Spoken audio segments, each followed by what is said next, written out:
Менің туған жерім Шығанақ ауылы. Менің ол жерде болашақ тұлға ретінде алғашқы кірпіштерім қаланды. Ол менің кіндік қаным тамған жер. Ата-бабам орын тапқан жер. Туған жер туралы сөзбен жеткізу мүмкін емес. Шығанақ ауылы шағын отаным.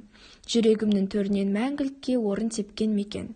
Бұл дегеніміз отанға деген махаббат, сүйіспеншілік. Туған елден, жерден, қияда жүргенде отанға деген ықылас, ондағы адамдарға, даласы мен жусанына, табиғатына деген сағыныш пен махаббат ыстық болары айқын. Шығанақ ауылының басты байлығы Балқаш көлі. Балқаш көлі мен Шығанақ ауылының экологиялық жағдайы бір-біріне тікелей байланысты. Балқаш көлі Қазақстанның оңтүстік-шығысында орналасқан. Балқаш көлі Каспий теңізі мен Арал теңізінен кейінгі ірі көлемді және ағынсыз су қоймасы.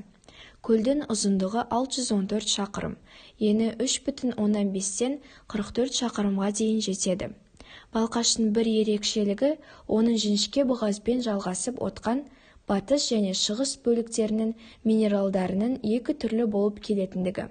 Батыс бассейні бұрын суы көп болған іледен толығатын болғандықтан суы тұщы болады да, шығыс бөлігі ащы болады. Қазір көлге Іле, Қаратал, Ақсу, Аягөз және Лепсі өзендері құяды. Бұл көл 4 облысты Алматы, Қарағанды, Жамбыл және Шығыс Қазақстан облыстарын тоғастырып тұр. Батысында ең сусыз және тіршілік иелері өте аз кездесетін бетпақдаламен шектеседі. Балқаштың мәселесі өткен ғасырда Іле өзені бойынан Қапшағай су қоймасының құрылысы аяқталғаннан кейін 70 жылдарда басталған.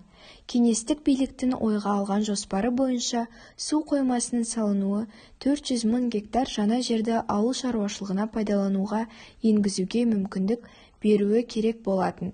Бірақ алып бөгеттің салынуы мен су қоймасын суға толтырудың салдары бір мезетте өзендегі су деңгейінің төмендеуіне және ондағы су тұздылығының артуына алып келді. Осыған байланысты біздің ауылымыздың да үлкен басты мәселелерінің бірі бар. Ол ауыз суы. Суы көптеген тұрғын үйлерге жеткіліксіз болып табылады. Осыған байланысты жергілікті ауыл тұрғындары ауыз суының жетіспеушілігі және оның жарамсыз болуын мәселе ретінде көреді. Бұл мәселенің шешілуіне жол ашқан атом электр станциясы, яғни атом электр станциясын соғу қазіргі таңда жоспар үстінде. Оның дамуымен қатар су электр станциялары мен жылу электр станцияларының, сондай-ақ қайта қалпына келетін энергия көздерінің рөлі электр энергиясын өндіруде күннен күнге артып келеді. Оларға күн, жел, энергия сияқты негізгі қайта қалпына келетін энергия көздері жатады. Қайта қалпына келетін энергия көздері қоршаған орта үшін экологиялық таза болып саналайды. Атом электр станциясының су қоймалары ауылымыздың мәселесінің шешілуіне жол ашады деген ойдамыз. Және де Балқаш көлінің қазіргі экологиялық жағдайы әртүрлі өзгерістерге ұшырап жатыр. Балқаш көлі соңғы жылдары 2 метрге жуық төмендеп отыр. Сонымен көз жағалары батпақтанып, сорланып, тақырлар мен шөлдерге айналуда. Балқаш экожүйесінің фаунасы мен флорасы зардап шегуде. Балық аулау соңғы жылдары 5 есе төмендесе, уылдырық шашу тіпті азайды.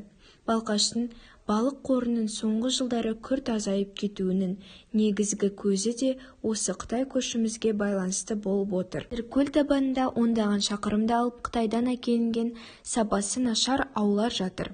Бір салғанда сетінеп кететін аулардың талайы су түбінде қалғанын, ол аулардың балықтар үшін құрылған нағыз ажал тұзағы екенін Балқаш жағалауындағы кез келген балықшы айтып береді.